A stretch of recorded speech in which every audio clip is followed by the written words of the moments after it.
Oi, sentiram minha falta? Pois bem, aqui estou eu de volta, ainda um pouquinho doente, mas já tô bem melhor e bem disposta para poder gravar esse vídeo hoje. E assim, gente, o filme que eu vou abordar hoje com vocês, ele é bastante complexo. Tanto que esse filme, até hoje, ele é bastante enigmático. Muitas pessoas ainda discutem o significado de algumas das suas cenas. Então se preparem, porque é um filme sádico, um filme masoquista e um filme que teve um grande impacto cultural. É um dos maiores clássicos dos anos 60, principalmente dessa onda mais francesa de cinema dessa época. Então se preparem, porque hoje, na sessão de domingo, eu estarei abordando o clássico Belle de Jour.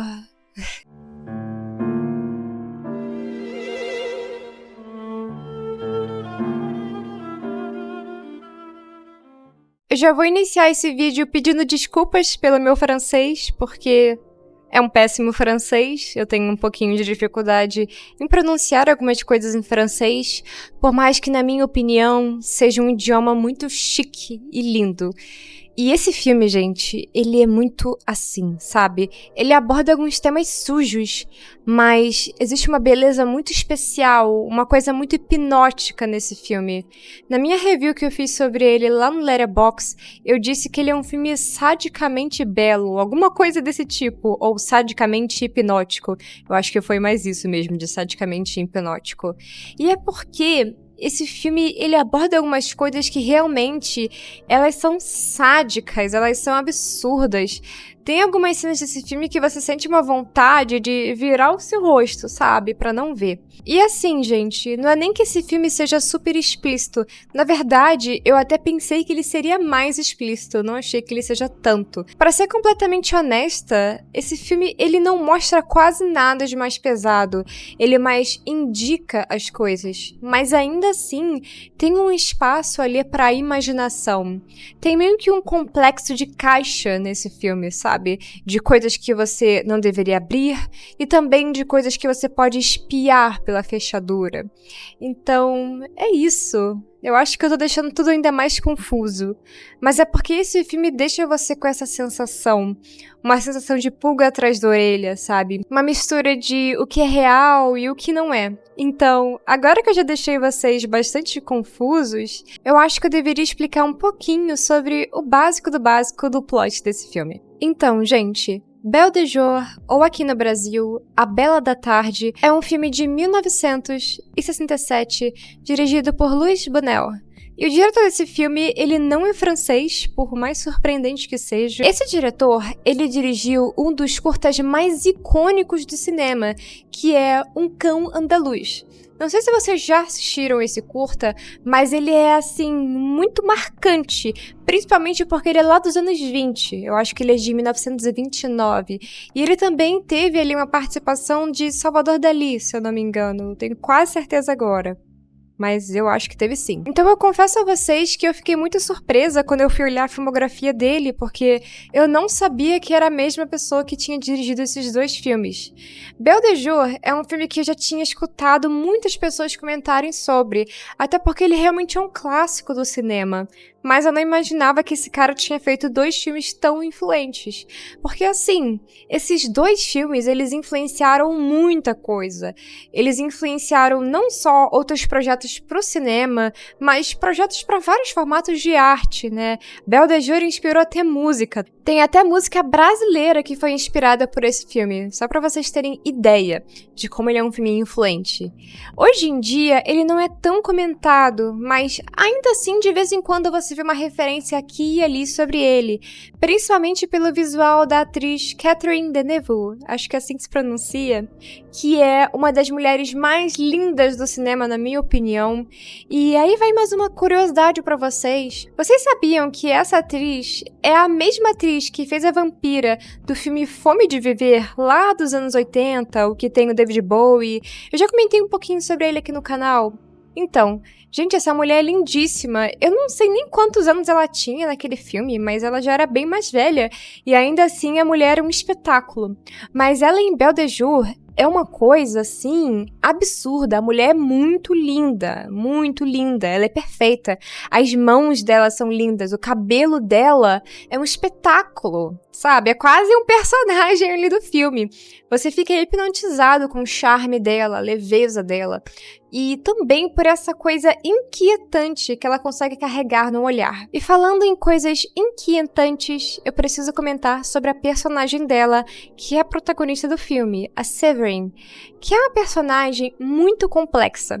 Ela parece simples, porque ela é aquele estereótipo de uma dona de casa rica, bem assim, submissa, quietinha, muito comportada, fala pouco e tal. Parece até bem recatada. Só que ela é uma personagem com muitas complexidades. Ela tem ali toda essa questão das alucinações, das imaginações que ela tem, e o filme usa muito do som para poder brincar com isso. Então tem sons de sinos, tem sons de miados, e toda vez que a gente escuta esses sons, a gente fica entre, assim, a realidade e a imaginação dela. Algumas são bem explicitamente imaginações mesmo, já outras deixam a gente um pouco confuso, a gente fica, será que é? Será que não é? É uma personagem que é difícil entender ela. O filme nos entrega apenas algumas pistas. Aparentemente ela teve ali algum trauma de infância, alguma coisa que não foi muito bem resolvida, mas, em geral, o que não é muito bem resolvido sobre ela é a sua sexualidade, que é bastante complexa. E mesmo sendo um filme lá dos anos 60, até hoje as pessoas discutem sobre isso, e algumas pessoas até usam o filme para estudar um pouco de psicoanálise, sabe? Não é incomum esse tipo de coisa. Então, a Severine é uma personagem que parece recatada, como eu disse a vocês, mas ela tem ali alguns desejos, algumas coisas estranhas. Ela parece muito masoquista, sabe? Ela tem algumas alucinações em pessoas humilhando ela e tal, mas ao mesmo tempo ela sente repulsa, ela não gosta de ver outras pessoas tendo desejos ou fetiches estranhos. É uma personagem que é um tanto indecifrável, de verdade, porque você não sabe realmente se ela liga pra alguém, se ela não liga pra alguém, se ela liga pra ela mesma, você não entende. Ela declara amor aqui e ali pra um, pra outro, mas é difícil dizer se ela realmente ama alguém. A relação dela com o marido é muito estranha. É difícil de entender se ele realmente é sádico com ela ou se ela fantasia que ele seja sádico. E assim, é um relacionamento que deixa você confuso se é um bom relacionamento ou não é, porque a gente vê as coisas muito pela perspectiva dela. E ela é tímida, ela é fechada e... assim, você tenta investigar aquilo, você tenta olhar através da fechadura, mas ainda assim é muito complexo. Se você já estava se sentindo um pouquinho confuso em relação a ela até essa parte da história, isso é porque você ainda não sabe o que ela apronta depois disso. Então, eu acho muito importante destacar que essa personagem, ela é rica, ela vive num apartamento super luxuoso em Paris, então, nossa, tipo, ela não deveria ter problemas, digamos assim. Principalmente porque o filme não demonstra de uma forma tão explícita que, sei lá, o marido dela é realmente ruim, até porque tem essa questão das alucinações, da gente não entender tudo, mas parece que ela tem uma vida bem ok, sabe? Não parece que ela tem problemas. Ela tem alguns hobbies, ela tem amigas, ela viaja, mas ela precisava arrumar realmente um grande problema. E, sinceramente, assistindo esse filme, a gente fica até com raiva de, tipo, por que ela se colocou numa situação tão vulnerável, sendo que ela não precisa estar nessa situação?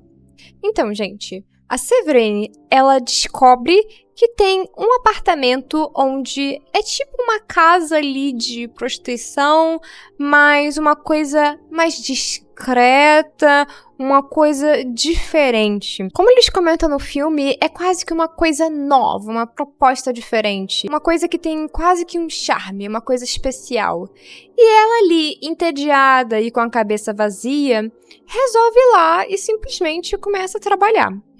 Por isso que eu disse a vocês que é difícil não julgar essa personagem, porque, tipo, por que ela se coloca nessa situação? Sabe? O que se passa na cabeça dela pra ela achar que isso é uma boa ideia? Ela tem dinheiro, ela poderia viajar, fazer o que ela quisesse, mas ela escolhe uma das profissões mais vulneráveis e perigosas que ela poderia escolher, sendo que ela não precisa. Se ela quisesse ter um trabalho, ela poderia ter qualquer outro. Mas aí entra uma questão que, como eu disse a vocês, o filme ele deixa algumas pistas, é que a sexualidade da Séverine é uma coisa mais complexa do que parece. Tem essa questão do trauma de infância dela, tem essa questão masoquista que ela tem, e é difícil até entender em alguns momentos do filme o que realmente é e o que não é um consentimento pra ela, sabe?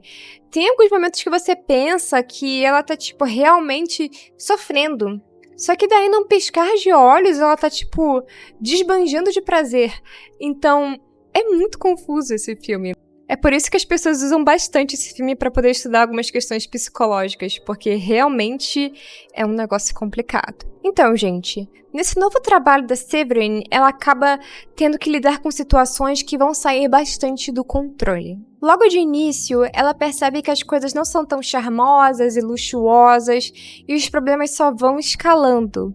Ela também acaba encontrando um cliente que se torna bastante obcecado por ela, e isso vai acarretar em mais e mais problemas. Mas, se você quiser saber o que vai acontecer, aí eu recomendo que você assista esse filme. Ele não é um filme muito difícil de encontrar, inclusive ele de vez em quando aparece em algumas plataformas de streaming como Mubi, sabe? Esse tipo de plataforma que tem filmes mais cults. E assim, é um filme que também está disponível para alugar, caso vocês tenham interesse, que tem aqui no YouTube para alugar. Também existem outras formas, né? Vocês sabem. Mas não é um filme muito difícil, justamente por ser um clássico. E eu confesso a vocês que esse filme estava na minha lista há muito tempo. Eu realmente enrolei muito para assistir. E eu pensei que ele seria um pouco mais macabro. Eu tinha essa sensação, sabe? Não que esse filme não tenha alguns pontos um pouco macabros, mas eu pensei que seria ainda um pouquinho mais. Porém, mesmo sendo diferente do que eu pensei que ele seria, é um filme muito interessante, de verdade mesmo. É um filme que faz você ficar meio reflexivo sobre algumas coisas. Mas, ao mesmo tempo, é um filme que talvez soe irritante e fútil, dependendo do seu ponto de vista.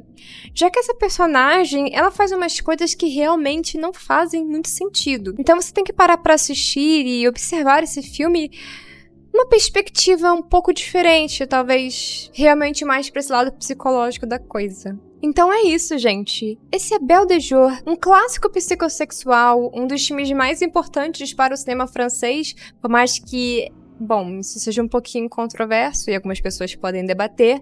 Na minha opinião, ele é sim um dos filmes mais importantes, por mais que ele trate de temas que nem todo mundo está pronto para poder lidar, né? É um filme que deixa sua marca e eu acho que a gente precisa reconhecer isso.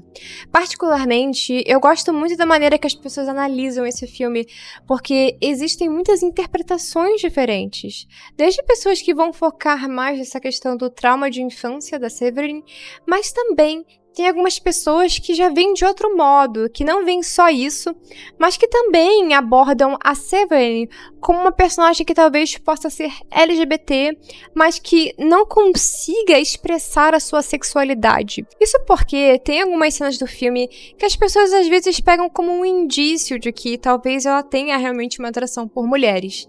Eu confesso a vocês que eu, particularmente, não notei muito isso no filme.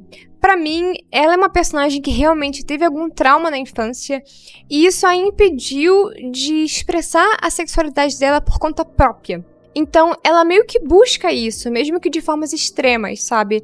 Eu acho que na visão dela, se entregar, mesmo que seja pra estranhos, mas ela escolher isso é algo que desperta uma leve sensação de controle, mesmo que o controle não esteja totalmente nas mãos dela quando o ato em si acontece. Eu disse pra vocês que é uma coisa complexa. Então, gente, eu adoraria saber a opinião de vocês sobre esse filme. Se vocês já assistiram, qual é a visão que vocês têm sobre esse filme e sobre essa personagem que é muito interessante e lindíssima. Como eu disse a vocês, a Catherine, ela tá parecendo um anjo nesse filme. A mulher é muito linda, muito encantadora, de verdade mesmo. Mas, sinceramente, as mulheres desse filme em geral são muito bonitas, tá? O visual das mulheres dessa época é muito lindo, principalmente o visual francês, com aqueles cabelos lindos e maquiagem linda. E a moda nesse filme também é sensacional, as roupas que ela usa, que também são muito importantes para a linguagem do filme, já que o jeito que ela se veste com o marido dela é totalmente diferente do jeito que ela se veste quando ela sai sem ele, mesmo que não seja para o trabalho. Então, enfim, Tem muitas coisas que a gente pode analisar e perceber sobre esse filme. Por isso que ele é um clássico, né, gente? Então, é isso. Comentem o que vocês acham sobre esse filme, porque eu vou adorar ler sobre, tá? E só pra finalizar, eu quero agradecer a todo mundo que assistiu esse vídeo e principalmente aos membros do canal, porque são as pessoas que mais me apoiam aqui no YouTube e também são as pessoas que votaram nesse filme. Se você quiser me ajudar a escolher o filme da próxima sessão de domingo, basta ser membro do canal, custa apenas R$ 1,99. Fala sério, é bem baratinho, mas se você não puder, não tem problema. Só de você assistir, você já tá me dando um grande apoio e eu agradeço muito por isso, ok? E enfim, gente, é isso. Muito obrigada novamente e vejo vocês na próxima sessão de domingo.